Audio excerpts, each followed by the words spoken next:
नमस्कार साथियों, welcome to गुरुवानी agriculture institute. आज की इस वीडियो में अपन बात करने वाले हैं सोइल साइंस के 1-to-1 सब्जेक्ट यानी कि सोइल फर्टिलिटी एंड मैनेजमेंट, जो कि आपके सेकंड सेमेस्टर के शिफ्ट डीन कमेटी के अनुसार चलने वाला एक पार्टिकुलर सब्जेक्ट है। उनके अपन ओल्ड पेपर सॉल्यूशन से रिलेटेड जो आपका गेस्ट पेपर है उसके बारे में बात करेंगे और कौन कौन से क्वेश्चन आपके एग्जाम के अंदर आ सकते हैं और कौन कौन से क्वेश्चन इंपोर्टेंट है। सभी क्वेश्चनों की अपन 1 बाय 1 चर्चा करेंगे। उससे पहले अगर आप चैनल पर नए हो या पहले से अगर आपने चैनल को सब्सक्राइब नहीं कर रखा तो चैनल को सब्सक्राइब करें, वीडियो को लाइक करके अपने सभी दोस्तों के पास में शेयर जरूर करें और लास्ट में एक प्यारा सा कमेंट जरूर करना है आपको। अब अपन बात करते हैं, जो यहाँ पे आपको दिख रहे हैं ये है आपका पेपर। अब इस पेपर में 1 बाय 1 अपने क्वेश्चन की चर्चा करेंगे विद सॉल्यूशन। जिन क्वेश्चन को अपन को इंपोर्टेंट लगता है उनका अपन सॉल्यूशन देखेंगे, बाकी आपको सॉल्यूशन देखना ही है। अब अपन बात करते हैं 1 बाय 1 क्वेश्चन। सबसे पहले देखो, क्वेश्चन नंबर 3 होता है आपका। तीसरे नंबर के क्वेश्चन में आपको देखने को मिलता है डिफाइन द फॉलोइंग का क्वेश्चन, मतलब उसमें आपको 6 से 7 डेफिनेशन पूछी जाती है और उस डेफिनेशन के हिसाब से मैंने ये आपको डेफिनेशन दी है कि कौन कौन सी डेफिनेशन अच्छी होती है। आपका जो सब्जेक्ट है उसका टाइटल हो जाएगा बेटा सोइल फर्टिलिटी एंड मैनेजमेंट। क्या हो जाएगा साथियों? सोइल फर्टिलिटी एंड बियर मैनेजमेंट। बियर मैनेजमेंट ये आपके सब्जेक्ट का टाइटल हो जाएगा बेटा। सही। अब अपन बात करते हैं कि डिफाइन द फॉलोइंग का क्वेश्चन है, उसमें सबसे पहला क्वेश्चन आपको कौन सा देखने को मिलता है। इसमें मैंने मेन आपको एक जो क्वेश्चन है वो देखने को यहाँ पे प्रदर्शित किया है। अब आप देख सकते हो कौन कौन से इंपोर्टेंट क्वेश्चन है और सारे ही वैसे इंपोर्टेंट क्वेश्चन है, इनको आपको याद करके ही जाना है। ये क्वेश्चन सारे इंपोर्टेंट है। अब देखो, सबसे पहला क्वेश्चन है कि कार्बनिक खादें। सबसे पहले आपके सोयल जो फर्टिलिटी है या उनका मैनेजमेंट करते हैं तो अपन कहीं ना कहीं मिट्टी के अंदर कार्बनिक खादों का उपयोग करते हैं। जैसे मैं बात करूं FYM हो गया, वर्मी कंपोस्ट हो गया, कंपोस्ट हो गया, ये सारी क्या है? कार्बनिक खादें बेटा। कहीं ना कहीं क्या है? कार्बनिक खादें है, ऑर्गेनिक मैन्यूर है। तो उसके बारे में आपको बताना है कि कार्बनिक खादें क्या होती है या ऑर्गेनिक मैन्यूर क्या होती है। उन चीज के बारे में आपको बेटा कहीं ना कहीं बताना है।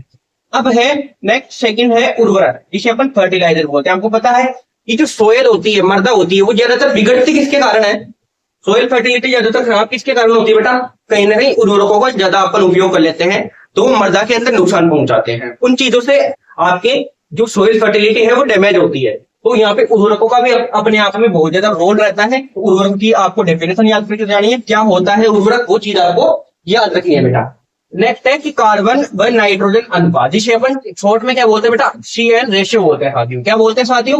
CN रेशियो बोलते हैं। उस CN रेशियो को आपको पढ़ के जाना है कि कार्बन और नाइट्रोजन अनुपात, इसको कार्बन और नाइट्रोजन अनुपात भी बोलते हैं या नाइट्रोजन अनुपात भी बोलते हैं या कार्बन नाइट्रोजन अनुपात भी बोलते हैं।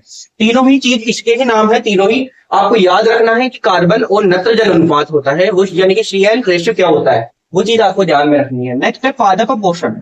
पादप पोषण जिसे अपन प्लांट न्यूट्रिशन बोलते हैं, मतलब जो पादपों को पोषण की आवश्यकता होती है। जैसे मैं बात करूं सूक्ष्म पोषक तत्व हो गए, लाभदायक पोषक तत्व हो गए, वृहद पोषक तत्व हो गए, उसी के साथ द्वितीयक पोषक तत्व हो गए, गौण पोषक तत्व हो गए। ये पोषक तत्वों की कैटेगरी होती है बेटा, कहीं ना कहीं कैटेगरी होती है। तो प्लांट न्यूट्रिशन के बारे में आपको फट के रहना है कि पादपों का पोषण किस प्रकार से अपन डिफाइन इसको कर सकते हैं। नेक्स्ट क्वेश्चन है आपके पास में मृदा सुधारक।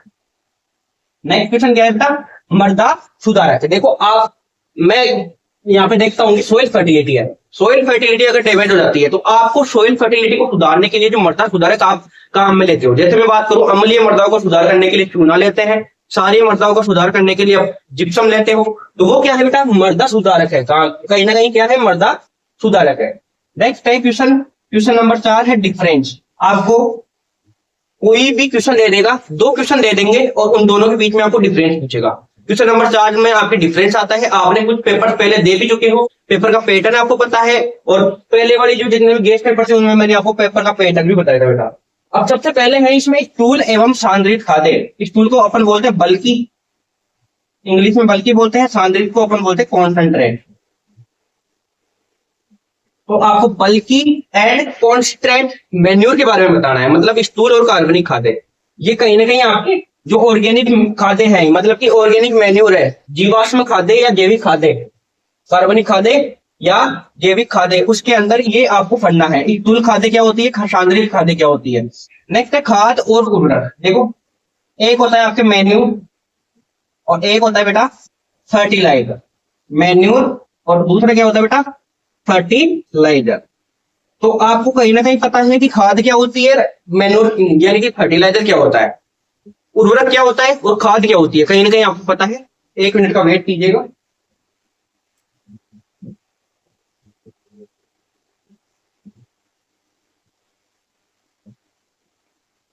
हाँ जी भाई, देखो अब बात करते हैं अपन कि जो कार्बनिक खादें, सॉरी कार्बनिक खादें, ये आपका ये वाला क्वेश्चन इसमें जाएगा बेटा, इसमें जाएगा ये क्वेश्चन। इस वाले चैप्टर में आपको पढ़ना है नेक्स्ट खाद और उर्वरक, मतलब मेन्यूर एंड फर्टिलाइजर के बारे में आपको पढ़ना है कहीं ना कहीं कि खाद क्या होती है बेटा। खाद के अंदर पोषक तत्वों की मात्रा कम होती है, जबकि खाद से अगर अपन खादों का प्रयोग करेंगे तो प्लांट्स को सभी पोषक तत्व उपलब्ध होंगे, लेकिन धीरे धीरे स्लो बाई स्लो उपलब्ध होंगे। वहीं अपन फर्टिलाइजर की बात करें बेटा, तो फर्टिलाइजर में क्या होता है, फर्टिलाइजर में एक विशेष पोषक तत्व होते हैं, और वो कौन से होते हैं, नाइट्रोजन, फास्फोरस एंड पोटेशियम। और उनसे अपने जो मृदा की फर्टिलिटी है या मृदा की जो क्वालिटी है, अपन बात करें मृदा के जो कैरेक्टर्स है, वो सारे बिगड़ते हैं बेटा। फर्टिलाइजर से क्या होते हैं, सारे के सारे डैमेज होते हैं, खराब होते हैं। अब अपन बात करते हैं नेक्स्ट प्राथमिक और द्वितीयक पोषक तत्व। देखो प्राइमरी एंड सेकेंडरी पोषक तत्वों की बात कर रहा है। प्राइमरी पोषक तत्व कौन सा बेटा, नाइट्रोजन, फास्फोरस और पोटेशियम, ये तो आपके प्राइमरी पोषक तत्व हो जाएंगे। सेकेंडरी की बात करूं तो कैल्शियम, मैग्नीशियम और सल्फर, उनके बारे में आपको डिस्कस करना है, इनके बारे में आपको डिफरेंस बताना है, अंतर बताना है कि प्राथमिक पोषक तत्व क्या करते हैं और द्वितीयक पोषक तत्व क्या करते हैं। नेक्स्ट है एक्स-टू एंड इन-टू हरी खाद। हरी खाद के दो प्रकार होते हैं, आपको पता है, एक होता है एक्स-टू, एक होता है इन-टू। दोनों के बारे में आपको डिफरेंस पूछा गया है, डिफरेंस आपको बताना है। नेक्स्ट है क्वेश्चन नंबर 5 शॉर्ट नोट, आपको टिप्पणी बतानी है, मतलब कुछ भी एक टॉपिक दे देगा, पार्टिकुलर टॉपिक आपके सब्जेक्ट से उठा के दे देगा, उसके बारे में आपको टिप्पणी बतानी है, उसके बारे में कुछ ना कुछ आपको शॉर्ट नोट्स बनाना है, यानी कि लिमिट आपको दे देगा कि शब्दों की लिमिट ये रहने वाली है, क्वेश्चन आपको ये बोल रहा है और इसमें आपको टिप्पणी लिखनी है। सबसे पहले मैंने क्वेश्चन दिया है आपको एकीकृत पोषक तत्व प्रबंधन, ये क्वेश्चन आप डेफिनेट मान के चलना बेटा, ये क्वेश्चन आपको बड़े या छोटे दोनों में से कोई से भी क्वेश्चन में देखने को मिलेगा, लेकिन ये क्वेश्चन डेफिनेटली आएगा, ये चीज आप मान के चलना। INM एकीकृत पोषक तत्व प्रबंधन, क्योंकि जो आजकल के वैज्ञानिक है जो सोइल फर्टिलिटी को सुधार रहे हैं, वो ज्यादातर किस पे फोकस कर रहे हैं बेटा, एकीकृत पोषक तत्व प्रबंधन। कहीं ना कहीं साथियों किस पे फोकस कर रहे हैं, एकीकृत पोषक तत्व प्रबंधन, यानी कि INM की जो टेक्निक होती है उसके ऊपर फोकस ज्यादा कर रहे हैं। नेक्स्ट है आवश्यक पोषक तत्वों की कसौटी। देखिए आवश्यक पोषक तत्वों की कसौटी है वो ऑनर और एक ट्राउट ने 3 दी थी। सबसे पहला क्या था कि पौधे हैं वो अपना जीवन चक्र स्वयं पूरा करते हैं, लेकिन किसी पोषक तत्व की कमी हो जाती है तो उसके बिना ये जीवन चक्र पूरा नहीं कर पाते, और जिस पोषक तत्व की कमी होती है पौधे में, वही पोषक तत्व उसकी पूर्ति कर सकता है। ऐसे कुछ 3 इसमें आगे आवश्यकता की पोषक तत्वों की कसौटी दी थी, आर्नन और स्प्राउट है। नेक्स्ट DAP और urea. DAP di ammonium phosphate और यूरिया, दोनों के बारे में आपको बताना है। उसी के साथ साथ बेटा देखो बायो रेट क्या होता है। बायो रेट जब आप यूरिया बनाते हो बेटा, तो कहीं ना कहीं जो कण है, जब आप यूरिया बना रहे होते हो तो 2 कण आपस में मिल जाते हैं यूरिया के, और उससे बायो रेट का निर्माण होता है। 1.5% बायो रेट से ज्यादा मात्रा अगर आप किसी भी क्रॉप में देते हो बेटा, तो वो क्या होते हैं, क्रॉप के लिए नुकसानदायक होती है। ये चीज हो जाती है आपके शॉर्ट नोट्स वाले में। क्वेश्चन नंबर 6 आपको यहाँ पे दिख रहा है, आपको वर्णन करना है। क्वेश्चन नंबर 6 में आपको पूछा गया है उर्वरकों के प्रकार, टाइप्स ऑफ फर्टिलाइजर। फर्टिलाइजर कितने प्रकार के होते हैं ये आपको बताना है। उसी के साथ साथ एग्जाम्पल सही नाइट्रोजन युक्त उर्वरकों के बारे में पूछ लिया आपको, ऐसे ही आपको फास्फोरस युक्त उर्वरकों के बारे में पूछ सकता है। उसी के साथ साथ आपको पोटेशियम युक्त जो उर्वरक है उनके बारे में भी आपको ध्यान रखना है। 3 प्रकार के आपके मेन इंपोर्टेंट पोषक तत्व माने जाते हैं बेटा, कहीं ना कहीं यहाँ पे सिलेबस में 3 ही प्रकार के मेन और इंपोर्टेंट पोषक तत्व माने जाते हैं। आपको और कुछ भी आपको याद नहीं हो तो आप स्किप कर सकते हो। जैसे मैं बताऊं नाइट्रोजन युक्त उर्वरक, फास्फोरस और पोटेशियम, ये अपने आप में बहुत ज्यादा अहम योगदान निभाते हैं, तो इन तीनों के लिए आपको याद रखना है। यहाँ पे आपको नाइट्रोजन वाला पूछा गया है, जरूरी नहीं है नाइट्रोजन पूछे, आपको फास्फोरस पूछ सकता है, पोटेशियम पूछ सकता है, किसी का भी पूछ सकता है। आपको नाइट्रोजन, फास्फोरस और पोटेशियम तीनों के बारे में ध्यान रखना है। नेक्स्ट है पौधों में पोषक तत्वों के परिवहन की क्रियाविधि। देखो पौधों के अंदर जो पोषक तत्व होता है वो किस प्रकार से जाते हैं, जैसे ऑक्सीजन, उसी के साथ साथ जैसे मैं बात करूं पोषक तत्वों में कैल्शियम, मैग्नीशियम, सल्फर।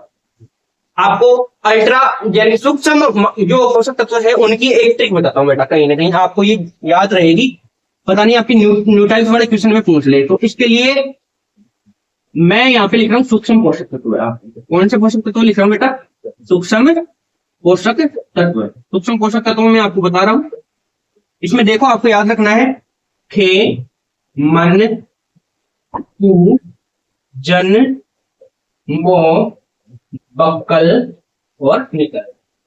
काउंट करो, देखिए 8 होने चाहिए। 1 2 3 4 5 6 7 8 हो गए यार।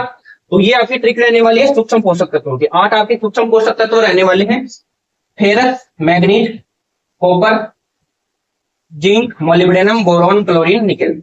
ये आपके क्या रहने वाले हैं सूक्ष्म पोषक तत्व। उसी के साथ साथ प्राइमरी पोषक तत्वों की बात करूं मैं, प्राथमिक, जो कहीं ना कहीं ये क्वेश्चन यहाँ पे आ चुका है, आपके प्राथमिक को देखते हैं। प्राथमिक में कौन सा है बेटा, एनपीके, नाइट्रोजन, फास्फोरस और पोटेशियम। सेकेंडरी में कौन सा है, calcium, magnesium, sulphur. Ultra micro nutrient पोषक तत्व किसे बोलते हैं, ये भी क्वेश्चन आ सकता है। अल्ट्रा माइक्रो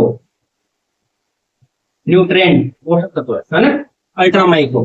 तो ये बोलते हैं बेटा अपन कहीं ना कहीं मोलिब्डेनम को बोलते हैं बेटा। किसको बोलते हैं, मोलिब्डेनम। ऐसे ही आपको ध्यान रखना है, जो सल्फर पोषक तत्व होता है वो तेलनी फसलों के अंदर तेल की मात्रा को बढ़ाता है, उनकी चमक को बढ़ाता है, दानों की चमक को बढ़ाता है। सल्फर का भी बहुत ज्यादा अहम योगदान होता है। सल्फर यहाँ पे सेकेंडरी पोषक तत्वों में आ रहा है ना बेटा। ये कहीं ना कहीं आपको याद रखना है कि तेलनी फसलों के अंदर तेल की मात्रा को बढ़ाना है, इसका मेन उद्देश्य होता है सल्फर का। तो ये कहीं ना कहीं ऊपर ऊपर से आपको फट के जाना है। जैसे अन्य पोषक तत्व हो गए, मोलिब्डेनम हो गया, जिंक हो गया, इनका क्या क्या रोल रहता है, पत्तियां। और ये चीज आपको ध्यान रखनी है, जो नाइट्रोजन, फास्फोरस एंड पोटेशियम है, उनमें पत्तियां कहीं से पीली होगी, ऊपर से पीली होगी कि नीचे वाली पत्तियां पीली होगी। ये चीज आपको अच्छे से ध्यान रखना है। सबसे पहले जो इफेक्टिव पौधा के ऊपर इफेक्ट पड़ेगा, वो ऊपर के टॉप भाग में पड़ेगा या डाउन भाग में पड़ेगा, ये चीज आपको ध्यान रखनी है अच्छी तरीके से। उसके बाद में नेक्स्ट क्वेश्चन है 7वां, लॉन्ग टाइप क्वेश्चन। ये आपके लगभग 14 से 15 नंबर का क्वेश्चन देखने को मिलेगा आपको। इसमें सबसे पहला है कंपोस्टिंग क्या है। कंपोस्टिंग क्या है, देखो जब केंचुआ होता है वो कहीं ना कहीं खाद खाता है, जो एफआईएम हो गई उसको खाता है, तो एक गोलियों के रूप में अपने शरीर से कुछ संरचनाएं निकालता है। वो संरचनाएं क्या होती है बेटा, कंपोस्टिंग होती है। एक होता है आपके वर्मी कंपोस्ट, वर्मी कंपोस्ट होता है बेटा। वर्मी कंपोस्ट क्या होता है, जो केंचुआ खाकर, जैसे खाद को खा लिया और उसके बाद में जो खाद निकालेगा ना, बुरबुरी खाद निकालेगा, उसको क्या बोलते हैं अपन, वर्मी कंपोस्ट बोलते हैं। तो वर्मी कंपोस्ट प्लस वर्मी अपन बात कर सकते हैं, जैसे कंपोस्टिंग एंड वर्मी कंपोस्ट, दोनों के बीच में क्या है बेटा, डिफरेंस है, कहीं ना कहीं क्या है, डिफरेंस है। उसके बाद में कंपोस्ट बनाने की प्रमुख विधियों की वर्णन कीजिए। जैसे कंपोस्ट बनाने की अलग अलग विधियां हैं, उनके बारे में आपको पूछा गया है, तो कंपोस्ट बनाने की विधियां आपको याद रखनी है। नेक्स्ट, जैव उर्वरकों का वर्गीकरण व लाभों की व्याख्या कीजिए। जो जैव उर्वरक होते हैं आपके, जैसे एजोटोबैक्टर हो गया, एजोस्पाइरिलम हो गया, ये क्या है आपके जैव उर्वरक है बेटा। तो इनके लाभों की आपको व्याख्या करनी है, ये क्या होते हैं। जैसे एजोटोबैक्टर किस काम में आता है, एजोस्पाइरिलम किस काम में आता है, ये चीज आपको टोटल डिटेल्स के अंदर बतानी है। ये आपकी सूक्ष्म पोषक तत्व हो जाएंगे, प्राइमरी एंड अल्ट्रा, मैंने आपको बता ही दिया। ये आपके क्वेश्चन पेपर पूरा यहाँ तक रहने वाला है। जैव उर्वरकों का वर्गीकरण, कंपोस्टिंग क्या है, ये क्वेश्चन नंबर 7 में आ जाएगा। क्वेश्चन नंबर 6 में है उर्वरकों के प्रकार, उर्वरक के बारे में आपको फट के जाना है। नेक्स्ट पोषक तत्वों का टॉपिक आपको फट के जाना है। उसके बाद में है ये पोषक तत्वों से संबंधित मिल गया आपको, ये भी पोषक तत्वों वाला हो गया, और ये भी आपके पोषक तत्वों वाला ही हो गया। कहीं ना कहीं आपके जो फर्टिलाइजर उर्वरक वाला टॉपिक है उससे हो गया। नेक्स्ट है ये आपके पोषक तत्वों से हो गया, ये आपकी हरी खाद, यानी कि आपको खाद और उर्वरक जो टॉपिक है उससे संबंधित हो गया, और ये भी खाद और उर्वरक से संबंधित हो गया। ये आपके मृदा का सुधारक हो गया। ये कहीं ना कहीं आपको इसमें 3 से 4 टॉपिक मेन है। 3 से 4 टॉपिक कौन कौन से हैं, पोषक तत्वों वाला हो गया, खाद और उर्वरक हो गया, उसी के साथ हरी खादें हो गई। ये कुछ इंपोर्टेंट टॉपिक्स हैं जो आपको कंफर्म याद रख के जाना है। और मैंने आपको बता दिया नाइट्रोजन, फास्फोरस और पोटेशियम, इसके आपको पूरे के पूरे कैरेक्टर्स कि पौधा कहां से प्रभावित होगा अगर इनकी कमी होगी, तो सारे के सारे आपको याद रख के जाने, तीनों के याद रख के जाना है बेटा। कहीं ना कहीं नाइट्रोजन के, फास्फोरस के एंड पोटेशियम, तीनों के याद रख के जाने हैं। बाकी जो आपके द्वितीयक और इंपोर्टेंट पोषक तत्व बढ़ जाते हैं, जैसे CaMgS बढ़ गया, कैल्शियम, मैग्नीशियम, सल्फर बढ़ गया, तो इनके आपको ऊपर से फट के जाना है कि इनकी कमी से क्या क्या पौधे के अंदर इफेक्ट देखने को मिलते हैं। तो ये था आपका आज का यहाँ का paper, soil fertility and management by Guruvani institute से। अब अपन बात करते हैं कि जो न्यू टाइप क्वेश्चन आपके रहने वाले हैं, वो वीडियो आपको कल जल्दी ही अवेलेबल होगी। तो मिलते हैं नेक्स्ट क्लास के साथ अपन न्यू टाइप वाले क्वेश्चन के साथ। तब तक के लिए अपना प्यार और सपोर्ट बनाए रखें। लास्ट में कमेंट जरूर करें कि कहीं ना कहीं क्वेश्चन आपको कैसे लगे और पढ़ाने का तरीका कैसा है, आपको समझाने का तरीका कैसा है।